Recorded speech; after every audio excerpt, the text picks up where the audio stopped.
좋은 아침입니다. 아침에 하나 뉴스 종합 비타민 아침의 매일경제 김우미입니다. 오늘의 일면 같이 들어가 보실까요? 매일경제입니다. 윤, 겸허히 쇄신, 총리 비서실장 사의입니다. 네, 총선 후폭풍. 네, 윤 대통령 이렇게 밝혔습니다. 총선에서 나타난 국민의 뜻 겸허히 받아들여서 쇄신하겠다라고 얘기했습니다. 더불어서 한덕수 총리, 이관석 비서실장도 다 일괄 사의를 표명했습니다. 그런데 사의를 표명해도 윤 대통령이 수리와 추종 사퇴이긴 합니다. 그리고 더불어서 이 두 사람 말고 여기도 좀 볼까요? 한동훈 깊이 반성 사퇴. 한동훈 국민의힘 비대위원장도 어제 오전 11시 기자회견을 열고 반성합니다. 사퇴 이 자리에서 내려왔습니다. 네. 근데 말씀드린 것처럼 사의를 일괄 표하고 자리에서 내려와도 윤 대통령이 이 보통 참모진의 입장에선 수리가 돼야지 윤 대통령이 수리를 해야 그래야 최종 사퇴까지 이어질 수 있는 겁니다. 다음 기사 볼까요? 동아일보입니다. 윤, 총리 비서실장 정무수석 등 교체 가다. 네, 지금 얘기를 보면 총리 비서실장 사의 표명했고 이것도 여기 보겠습니다. 총리 용산 참모 사의 부분 수용 방침이다 라고 나와 있습니다. 총리를 비롯해서 다른 여기 정무수석 등이라고 나와 있죠. 다른 참모진도 사의를 수용할 방침이다라고 얘기를 했습니다. 그런데 부분 수용입니다. 그렇다면 누가 남고 누가 가느냐? 여기 보겠습니다. 윤 대통령은 경제 등 정책주의 역량 유지를 위해 연말 개편 때 임명된 정책실장 등은 유임하는 쪽으로 가닥을 잡았다. 하지만 쇄신 측면에서 비서실장, 정무수석, 홍보수석, 사회수석 등은 교체로 가닥을 잡은 것으로 전해졌다라는 겁니다. 근데 그렇다고 하면 비서실장을 비롯해서 참모진만 교체를 하느냐. 다음 기사 보겠습니다. 중앙일보입니다. 행안, 복지, 교육, 과기, 개각 검토입니다. 장관도 바꾸는 걸 검토하고 있다라는 거죠. 특히 행안부 장관, 이상민 행안부 장관에 대해서도 교체를 검토하고 있다라는 겁니다. 지금 이 대통령실 참모진에 이어서 장관까지 교체를 검토하고 있는 상황, 총선 후폭풍이죠. 요 얘기 저희가 잠시 뒤에 대담으로 좀 짚어보겠습니다. 다음 기사 볼까요? 국민일보입니다. 나랏빚 1126조 사상 최대, GDP 대비 50%도 뚫렸다라는 겁니다. 지금 나랏빚, 국가 채무죠, 국가 채무. 여길 좀 보겠습니다. 국가 채무 추이 2017년부터 2023년 작년까지 660조에서 600조대 700조, 800조, 900조, 1000조 그리고 2023년에 1126조로 쭉 올라갔다라는 겁니다. 그래프를 보면 전년 대비 한 57조 정도 더 늘었다. GDP 대비 50%도 지금 50.2라고 나와 있죠. 50%도 뚫렸다라는 겁니다. 50.4. 네. 다음 기사를 좀 이어보겠습니다. 근데 지금 57조가 더 늘었다라고 말씀을 드렸는데 경향신문입니다. 감세 하더니 나라 살림 작년 87조 적자다. 이게 대체 무슨 얘기냐? 뭐는 57이고 뭐는 87이냐라는 걸 생각을 하실 수 있어요. 코로나 시기 제외하면 역대 최대다라는 얘기가 있는데 보겠습니다. 네. 지난해 나랏빚이 역대 최대 1126조 원을 기록했다. 그래서 50%를 넘어섰다라는 겁니다. 근데 여길 좀 볼까요? 지금 관리재정 수지 얘기가 나옵니다. 관리재정 수지. 정부의 총 수입에서 총 지출을 뺀 통합재정 수지에서 국민연금, 사회보장성 기금 수입 등을 제외한 수치로 실질적인 정부 살림살이를 보여준다. 그러니까 관리재정 수지를 얘기를 하면 그러면 이거는 87조다라는 겁니다. 아까 제가 누적 채무만 얘기를 했죠. 단순 누적 채무가 아니라 실질적인 가계 살림을 열어보면 87조가 적자난 거 아니겠느냐라는 얘기인 겁니다. 네.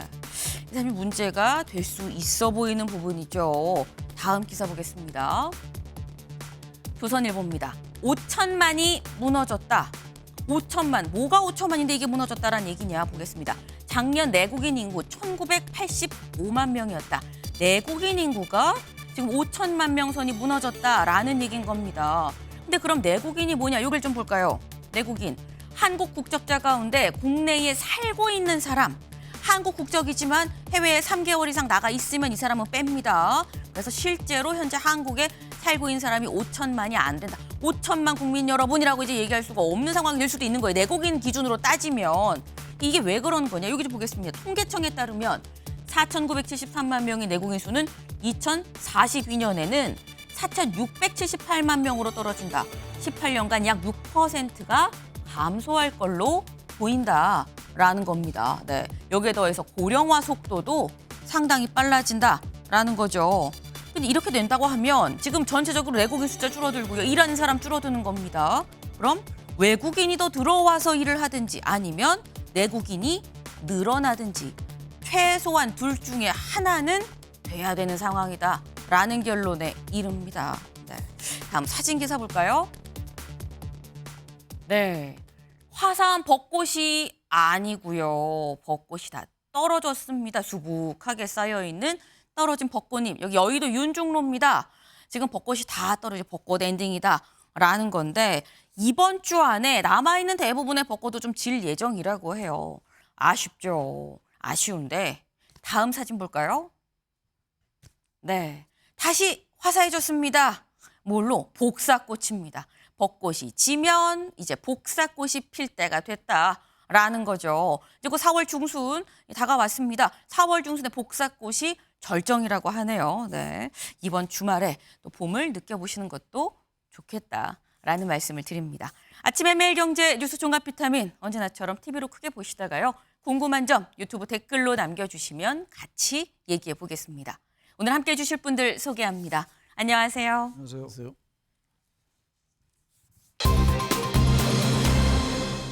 내 책임입니다. 내 책임. 누구의 얘기인 걸까요? 보겠습니다. 민심 앞에선 윤, 겸허히 받들어 쇄신. 윤 대통령이 쇄신하겠습니다라고 밝혔다는 거죠. 이 얘기 이관섭 비서실장이 대신 전했습니다. 들어보시죠. 이번 총선 결과에 대한 대통령님의 말씀을 제가 대신 전해드리도록 하겠습니다. 총선에서 나타난 국민의 뜻을 겸허히 받들어 국정을 쇄신하고 경제와 민생 안정을 위해 최선을 다하겠습니다. 이런 말씀을 주셨습니다.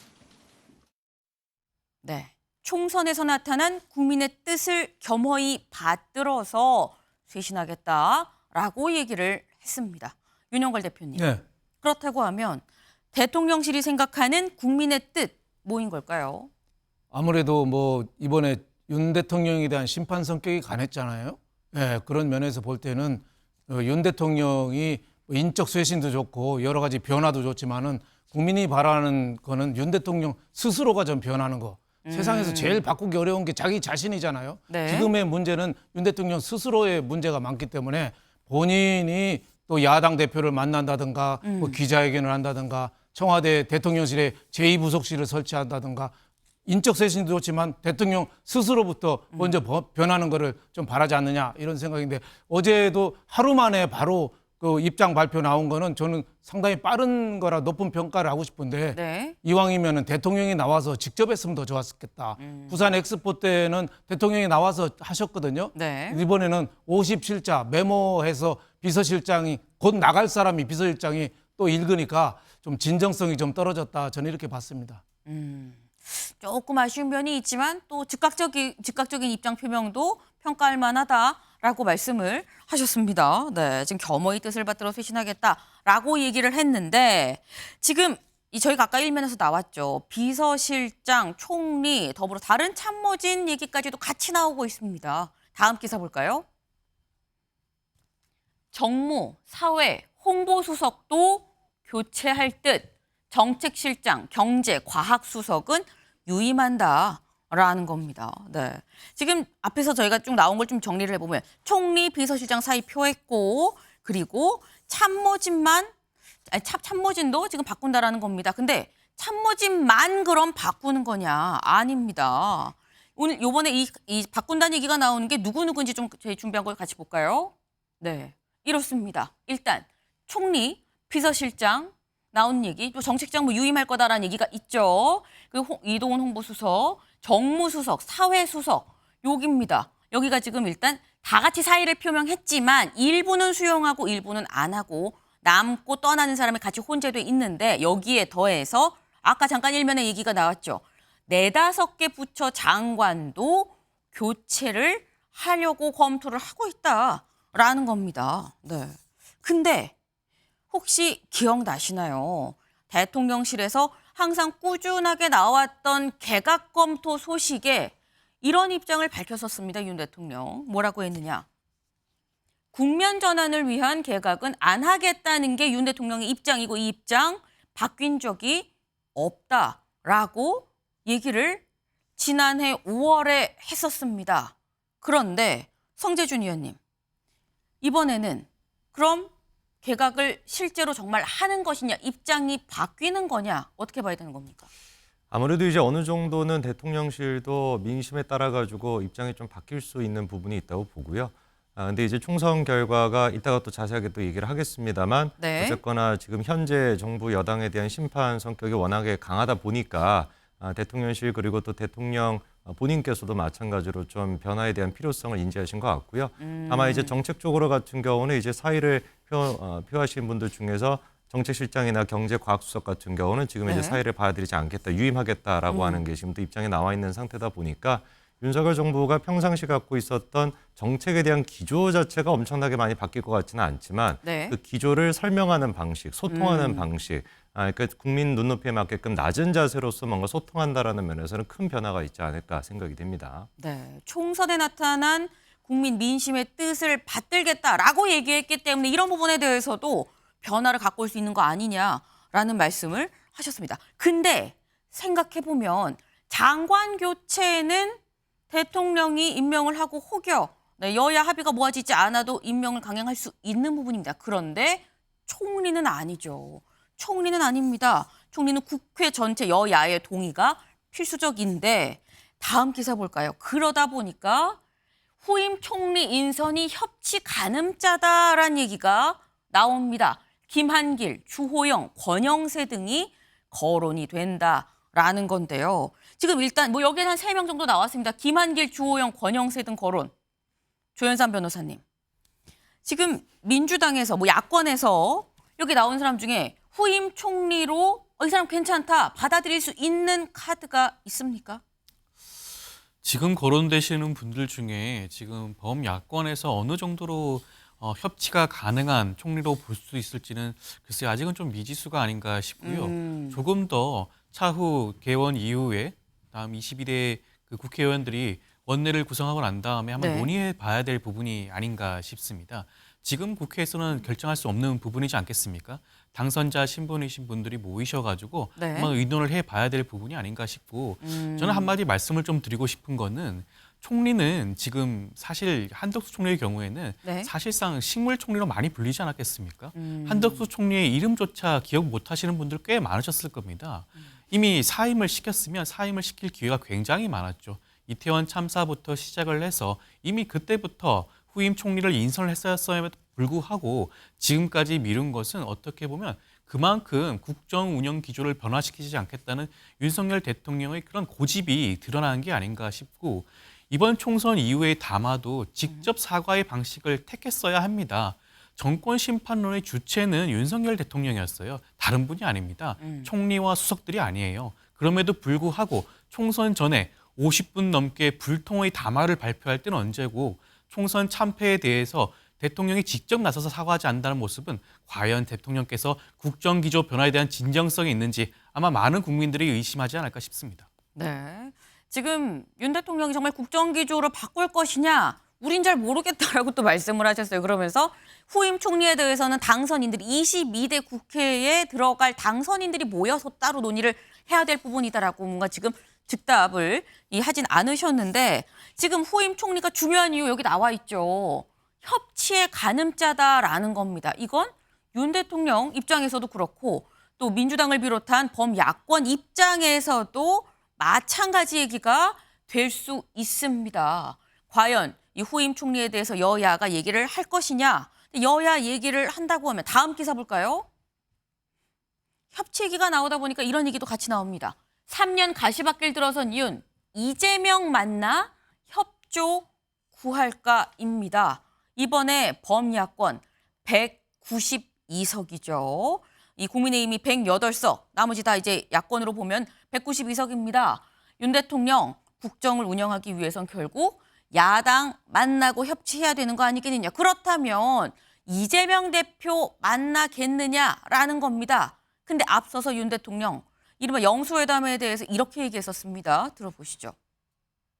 엄연히 당의 지도부라는 것과 또 이 대통령실은 또 별개로 돼 있으니까 저는 무슨 영수회담이라고 하는 거는 우리 사회에서 이제 없어진 지 꽤 됩니다. 정당 지도부들과 충분히 만날 용의가 있는데 영수회담이라고 한다면은 여당의 또 지도부를 대통령이 무시하는 그런 게 될 수도 있기 때문에 좀 곤란한 상황이었다고 말씀드리고 싶습니다.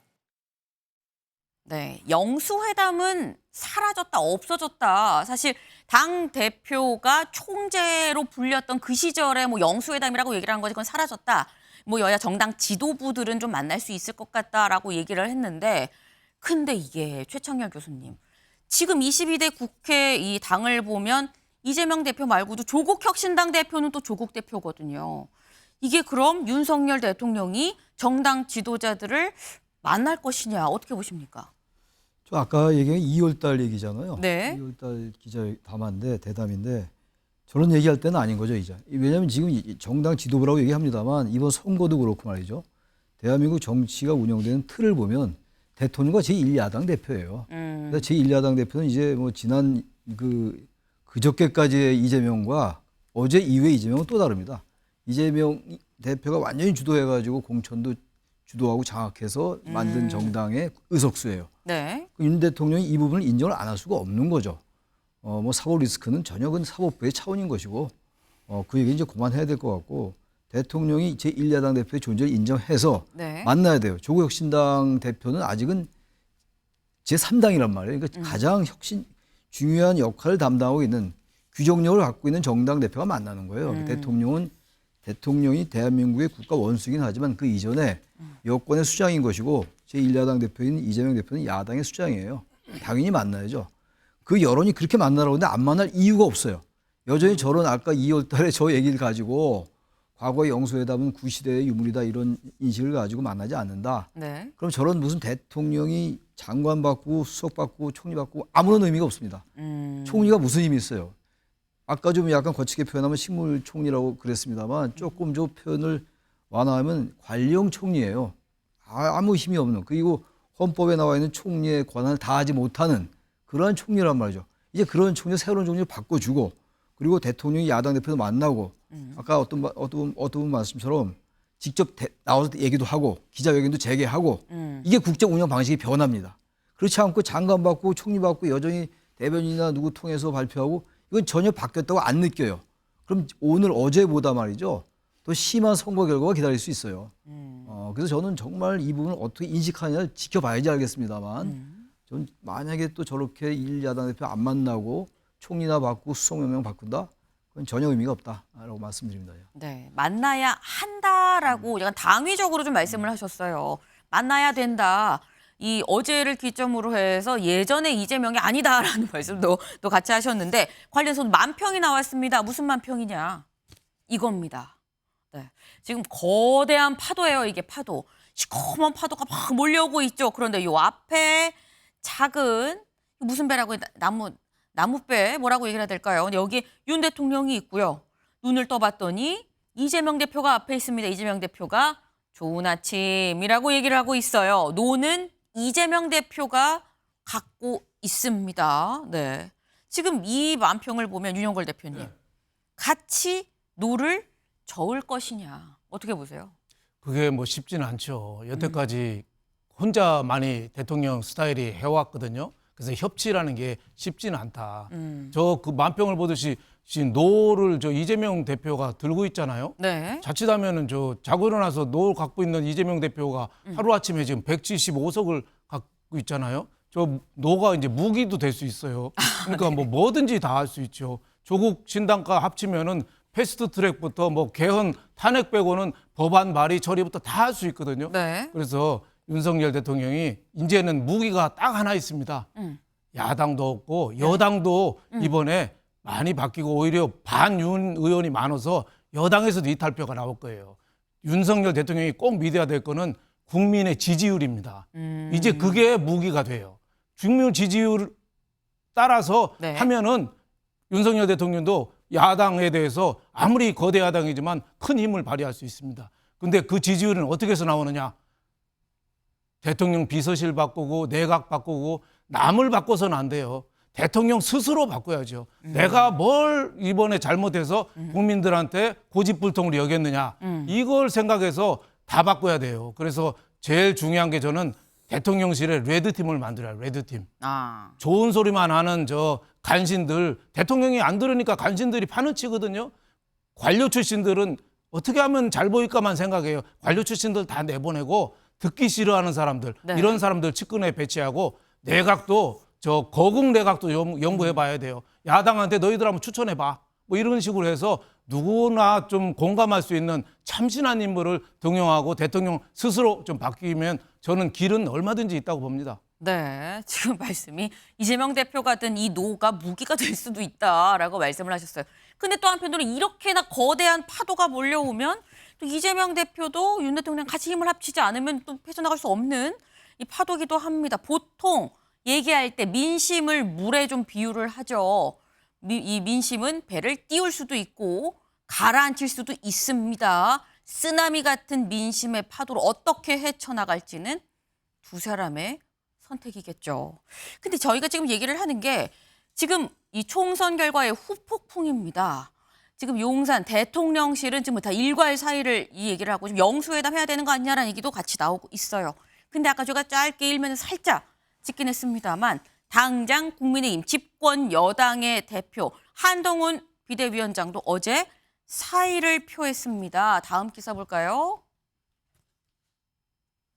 물러난 한동훈, 어디서 뭘 하든 나라를 걱정하며 살겠다. 한동훈 위원장의 얘기 직접 들어보시죠. 민심은 언제나 옳습니다. 그래서 저는 선거 결과에 대한 모든 책임을 지고 비상대책위원장직에서 물러납니다. 국민들의 마음을 얻지 못한 것이라고 생각하고 그 책임이 오롯이 저에게 있다고 생각합니다. 특별한 계획을 갖고 있지는 않고 어디에서 뭘 하든 나라를 걱정하며 살겠습니다. 저는 제가 한 약속을 지키겠습니다. 네, 특별한 계획은 없지만 내가 한 약속, 내가 정치 계속하겠다는 그 약속은 지키겠다라고 얘기를 했습니다. 근데 그러면 드는 의문이 있죠. 최창렬 교수님. 네. 정치를 계속하는데 일단 비대위원장은 내려옵니다. 그럼 앞으로 어떻게 정치를 계속하겠다는 것일까? 무슨 생각하고 있는 걸까요? 아마 한동훈 위원장이 이제 당분간 자신의 숙고의 시간을 가질 거예요. 왜 졌는가? 언론에 뭐 패인에 대한 여러 분석들이 있잖아요. 지금도 뭐그 얘기를 하고 있는 거고, 자신이 생각하는 자신의 한계도 알았을 거고, 이번에 대통령과 뭔가 차별화를 시도했는데 그게 안 됐단 말이에요. 3번의 고비가 있었는데 다 물러났었어요. 저는 그게 가장 큰 패인이라고 보는데 그거에 대해서 과연 앞으로 그렇게 헤쳐나올 수 있을까에 자기의 가능성을 생각할 것 같고 또 당내의 자기 세력은 어느 정도인가. 그러니까 현실 정치 공학적인 것도 생각하고 본인이 말했던 나라를 걱정하면서 사는 게 어떤 것인가에 대한 철학적 고민도 있어야 될 것 같아요. 네. 그래야지 뭔가 정치할 수 있는 것이고 왜냐하면 한동훈 위원장도 정치 신인이잖아요. 지금 배지도 없어요 지금. 그리고 장관하다 갑자기 투입된 거기 때문에 많은 경험을 했을 거예요. 100일이 보통 100일이 아니었잖아요. 많은 걸 느꼈을 거고 그래서 과연 이 여권, 야권을 떠나서 자신이 만약에 정치를 한다면 정치를 저 사람이 한다면은 국회의원이나 뭐 장관은 아닐 거 아니겠어요. 뭐 다른 생각이 있을 거 아니겠습니까? 그거는 다른 거란 말이에요. 이런 총리, 장관 이런 거가 다른 거기 때문에 아마 그거에 대한 여러 고민을 할 것 같은데 녹록지는 않을 것 같긴 해요. 당내 여러 가지 지형도 있을 거고 네. 또 야당과의 관계도 있을 거고 국민들이 이번에 자신을 어떻게 받는가에 대한 문제도 있을 거고 말이죠. 아마 그런 거 여러 번 고민한 다음에 그런 다음에 결정할 것 같아요. 그리고 시간이 좀 필요할 것 같습니다. 좀 잊혀지고 자기만의 생각이 자기만의 시간이 필요하지 않을 거라고 생각을 합니다. 네. 약 한 100일여 동안 좀 속성 과외를 받았다라는 취지로 지금 말씀을 하셔서 그 속성 과외 받은 거 지금 하나하나 곱씹어 가면서 약간 좀 쉬면서 또 뭘 내가 복습을 해야 되나라는 점도 좀 다시 고민을 하는 그런 시간을 갖지 않겠느냐라는 말씀이셨는데 어제 물러난 한동훈 위원장 근데 여기에 대해서 굉장히 세게 비판한 사람이 있습니다. 다음 기사 볼까요? 대구일보입니다. 홍준표 시장 전략 부재 지적. 네, 홍준표 시장 어제 갑자기 예고 없이 대구시청 기자실을 찾았습니다. 기자실에 본인이 직접 와서 뭐라고 얘기를 했느냐. 총선 기간 야당 선거 운동 중에 기억에 남는 게 있었냐라고 얘기를 했어요. 총선 기간 내내 대권놀이 하지 말라고 했는데 당원들 속에서 셀카 찍는 것만 봤다라고 얘기를 했습니다. 그러면서 국힘 집단도 잘못된 집단이다. 깜도 안 되는 걸 데리고 와서는 이라면서 당대표는 한마디를 해도 국민의 가슴을 울릴 수 있어야 된다. 촉새처럼 튀어나와 한마디씩 던지는 식으로 대야투쟁이 될 수가 없다라고 얘기를 했습니다. 지금 굉장히 조목조목 막 여러 얘기가 뭐 깜도 안 되는 촉새, 뭐 눈에 기억나는 게 뭐가 있냐 막 지금 굉장히 지금 세게 얘기를 했습니다. 사실 홍준표 시장이 선거운동 기간 동안에 살짝 그런 얘기, 뭐 셀카 찍을 때가 아니다 뭐 그런 얘기를 한 적이 있긴 있었죠. 근데 지금 참패하고 성재준 의원님 지금 기자실을 와서 이 얘기를 했다는 건 사실 기자들은 어떻게 느끼느냐. 기자 입장에선 이거 써달라는 거구나 라고 느낍니다. 근데 굳이 기자실에 와서 이 얘기를 한 거 이거 어떻게 봐야 되는 겁니까? 그러니까 제발 좀 기사 좀 써달라고 하는 강력한 의지가 있으셨던 것 같아요. 그러니까 기자실까지 직접 찾아가셔가지고 저렇게 얘기를 하시고 또 대구일보가 일면에서 저 또 얘기를 다루고 있으니까요. 근데 저는 좀 홍준표 시장님한테 오히려 여쭙고 싶은 게 네. 선거 기간 동안 뭐 기억에 남는 게 없다라고 뭐 하시는데 저는 기억에 남는 게 꽤 많거든요. 특히나 이제 그 보수 정당의 지금까지 당대표 중에서 과연 한동훈 위원장만큼 당대표가 아니라 뭐 비대위원장이긴 했습니다만 한동훈 위원장만큼 선거 유세 기간 동안에 이렇게 스포트라이트를 많이 받은 사람이 있었을까? 물론 이제 결과론적으로만 봤었을 때는 민주당에 대패했다라고 그냥 우리가 일반론적으로 얘기할 수는 있지만 실제 총선의 결과를 봤었을 때 지난번 총선에 비해서 의석수는 5석은 늘기는 늘었습니다. 네. 그리고 이제 서울권에서 같은 경우도 그리고 또 충청도뿐만 아니라 여러 지역에서도 좀 의미 있는 또 지역도 우리가 탈환한 게 있거든요. 뭐 예를 들어가지고 강북 지역 같은 경우도 김재섭 위원장이 또 이번에 당선이 됐고 네. 그리고 또 서울 같은 경우뿐만 아니라 낙동강 벨트도 어쨌거나 사수하지 않았습니까? 부산 같은 경우도 보수의 결집이 또 이루어졌었고 여러 가지 측면을 봤었을 때 물론 이제 결과론적으로만 보면은 대패했다라는 얘기가 나오지만 한동훈 위원장이 충분히 제가 봤을 때 할 역할을 해냈다라고 봅니다. 그래서 지금 시점에 나와가지고 홍준표 시장이 과연 저런 식으로 약간 좀 아까 촉새라고 하는 얘기까지도 있었고 뭐 굉장히 좀 감정적인 워딩을 쓰는 게 네. 과연 누구를 위한 것일까? 당을 위한 것인지 아니면 약간 좀 본인 스스로의 정치적인 행보를 위한 것인지 약간 이런 좀 의심이 든다는 말씀을 드릴 수밖에 없네요. 네. 좀 홍준표 시장이 좀 감정이 섞인 글을 올린 게 아니겠느냐라는 말씀도 같이 하셨는데 사실 감정이 섞인 이야기를 한 게 아니냐라는 말씀을 하셨는데 홍준표 시장 어제 밤 10시가 넘어서 SNS에 굉장히 긴 글을 올렸습니다. 저희가 다 보여드릴 수가 없을 만큼 굉장히 긴 글이었어요. 대략 이렇습니다. 2017년에 내가 당을 살리겠다는 일념으로 경남지사를 사퇴하고 대선에 나갔는데 그때 정말 힘들었고 그래서 원고도 이 서포트해준 사람 없어서 내가 즉흥으로 처리를 하고 30명 모아놓고 내가 연설하기도 하고 나 너무너무 힘들었다. 줄줄줄.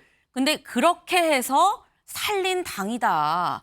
없어지도록 그냥 뒀으면 지금처럼 무기력한 웰빙 정당이 되지 않았을 텐데 돌아보면 참 후회되는 일이다라고 얘기를 했습니다. 근데 이걸 보면 조윤선 변호사님, 홍준표 시장이 지금 내가 진짜 힘들게 당을 살려놨더니 이렇게 무기력하게 만들었다고 그 포인트가 지금 화나는 포인트인 것 같아요. 저는 홍준표 시장의 그런 말씀 자체가 굉장히 구구절절 맞는 말씀이 아닌가 싶어요. 지금 한동훈 비대위원장이 사실상 윤석열 대통령의 낙점을 받아서 낙하산으로 내려와서 이번 총선을 진두지휘하지 않았겠습니까? 여기에 대해서 긍정적으로 말씀하시는 분들도 있긴 하지만 저는 그 참패의 책임은 한동훈 위원장한테 있다고 생각이 들 수밖에 없습니다. 전략이 완전히 없는 상황이었죠. 2조 심판론이라든가 운동권 청산론이라든가 이런 네거티브 전략만으로 여당 프리미엄을 온전히 받아들이지 못했습니다. 지금 역대 총선에서 여당이 이렇게 참패한 적이 없었습니다. 단 한 번도 야당이 과반 의석을 차지한 적도 없었습니다. 그럼에도 불구하고 108석을 차지했다는 것은 오롯이 이번 총선의 책임을 져야 하는 한동훈 비대위원장의 책임이겠죠. 108석이 지난번보다 의석수가 늘었다고 하는데 지난번 의석수 103석은 맞긴 하지만 네. 무소속 의석까지 포함하면 107석이었습니다. 단 한 석 늘었습니다. 그렇다고 한다면 전혀 여당 프리미엄을 얻지 못한 이번 총선 한동훈 비대위원장의 정치력의 부재를 드러낸 것이고요. 그 책임을 온전히 져야 할 것입니다. 그럼에도 불구하고 한동훈 비대위원장은 자신이 정치를 계속하겠다는 뜻을 밝혔기 때문에 네. 저는 뭐 잠시 쉬는 시간을 가질지 아닐지는 정확하게는 알 수는 없지만 저는 이번 다가오는 7월 네. 전대 과정에 한동훈 비대위원장이 본인의 역할을 하기 위해서 돌아오지 않을까라는 생각을 할 수밖에 없을 것 같습니다. 7월 전대에 한동훈 위원장이 오지 않게 일단 전대를 연다라는 걸 전제로 지금 하고 7월에 연다는 걸 전제로 하고 말씀을 하셨어요. 송재준 의원님. 짧게만 제가 말씀을 드리면은 네. 이 홍준표 시장의 지금 이제 저 글에 대해 가지고 구구절절이라고 이제 좀 표현을 하셨는데 네. 제가 보기엔 약간 좀 주저리에 가깝지 않나라는 생각이 듭니다. 그래서 얘기가 너무 막 길어가지고 네. 약간 좀 과거에 자기가 뭐 했다 이렇게 얘기하시는 것 같은데 약간 제가 보기에는 오히려 국민의힘 지지자분들은 그런 생각이 드실 것 같고 한동훈 위원장에 대해 가지고 여러 가지 평가가 있을 수 있습니다. 근데 제가 보기에 이번 공천에서 제일 중요한 포인트는 공천 자체가 굉장히 정당했다라고 하는 것만큼은 어느 누구나 제가 보기에는 이건 동의할 것 같아요. 공천 과정에서 큰 문제가 없었고 흔히 이제 문제가 됐던 사심에 의한 공천 이런 것도 별로 없었다는 지적을 꼭 드리고 싶고 그리고 과거에 이제 국민의힘과 또 달랐던 모습 같은 경우는 막말에 대한 논란도 딱히 제가 보기에는 없었던 것 같습니다. 있었지만 또 그거를 또 과감하게 잘라내는 모습을 보였었죠. 네, 그렇기 때문에 이제 한동훈 위원장에 대해 가지고 7월 또 전대 얘기도 하셨습니다만 네. 아직까지 이제 전대는 저희가 확정이 되어 있지 않고 예정이 되어 있지 않은 상태라는 말씀까지만 좀 드리고 차후 또 지켜봐야 될 것 같습니다. 네. 최 교수님 짧게. 홍준표 시장은 제가 보니까 네. 이 앞으로 여권 내에서의 자신의 역할을 많이 의식한 얘기 같아요.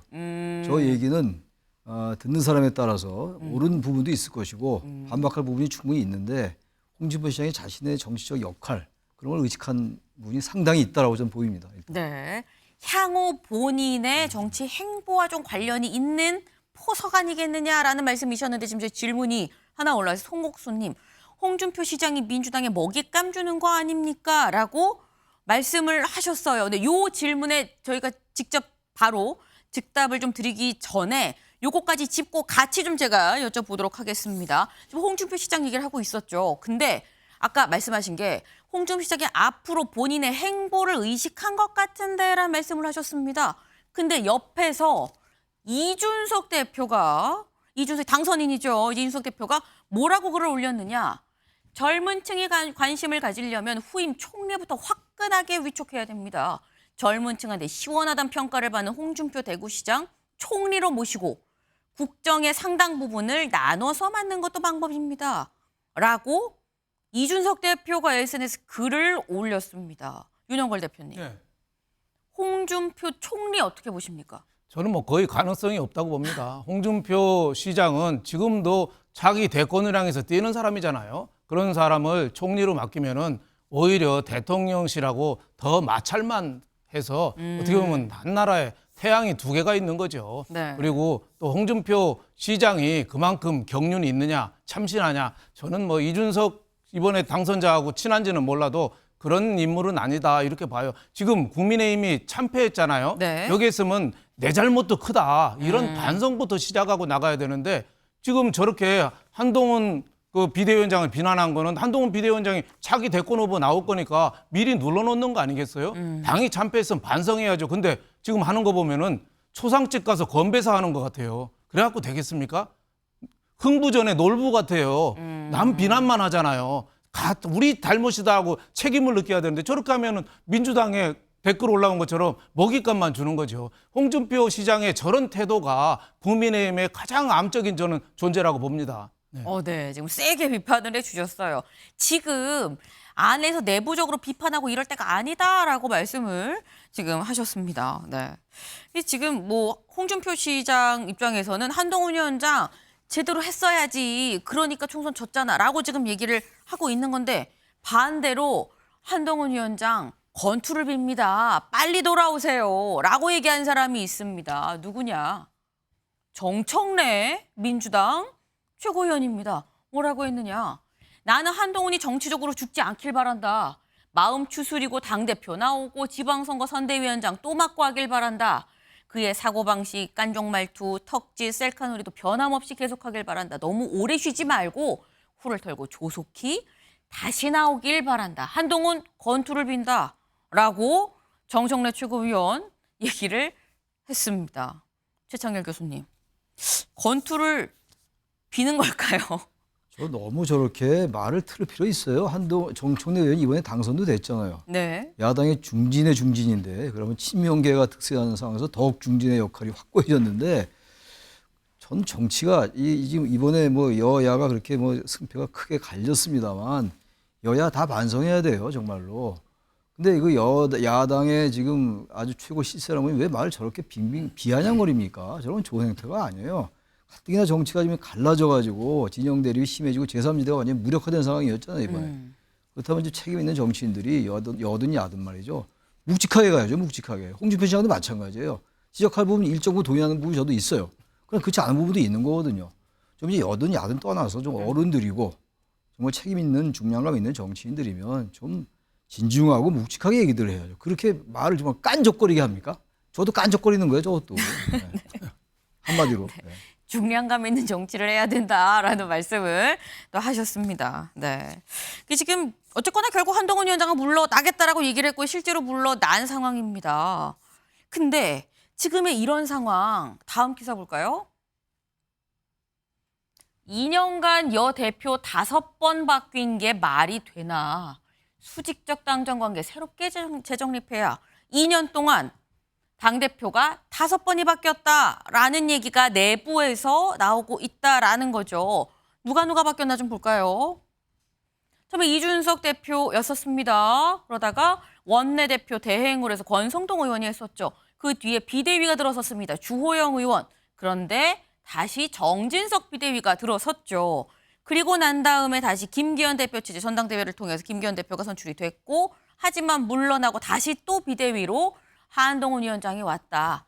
그러다 보니까 지금 6명입니다.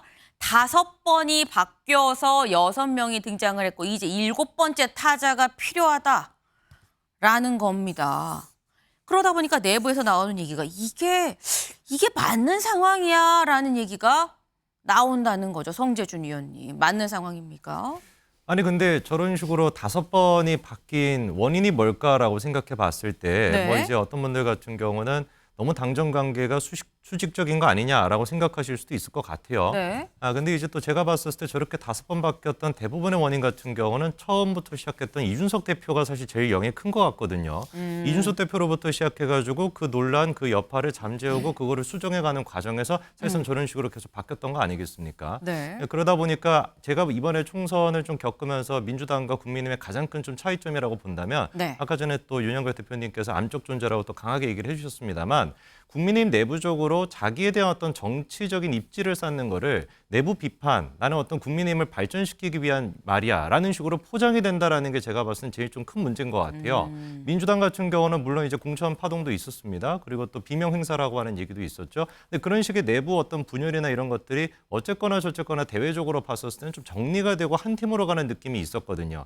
그게 제가 봤을 때는 선거를 치르는 과정에서 기세적인 측면이나 이런 것들 분명히 영향이 있었을 거 보는데 국민의힘 같은 경우는 이준석 대표가 사실 제일 상징하는 게 그런 부분이 아닐까 싶습니다. 지금 이제 홍준표 시장 같은 경우도 마찬가지고 이 두 분뿐만 아니라 계속해가지고 약간 좀 내부적으로 계속 뭐 이간질하고 뭔가 이런 요소들 이런 네. 것들이 제가 봤을 때 오히려 더 큰 문제인 거 아닌가. 물론 이제 당정 관계에서 수직적인 관계 이런 것도 우리가 좀 고민을 해보고 고쳐 나가야 되겠습니다만 내부 비판이라고 하는 말에 대해서도 조금 생각을 해봐야 될 것 같습니다. 네.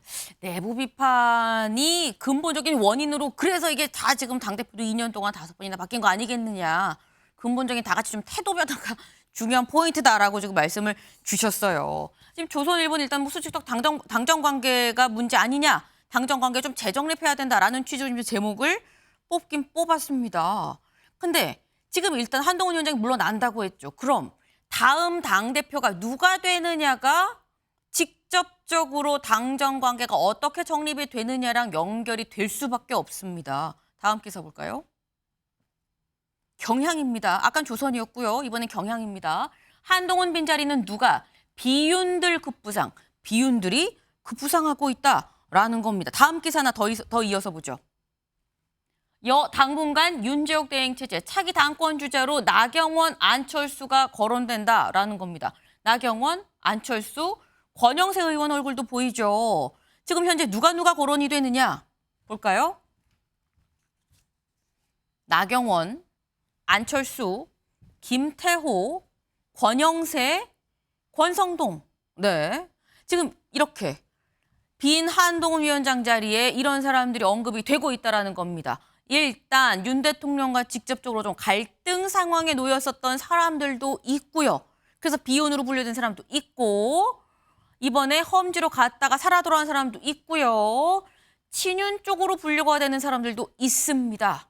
이 중에서 누가 다음 비대위원장 혹은 당권을 쥐게 되느냐가 앞으로의 당정 관계의 핵심 포인트, 관전 포인트가 될 수 있겠다라는 생각이 듭니다.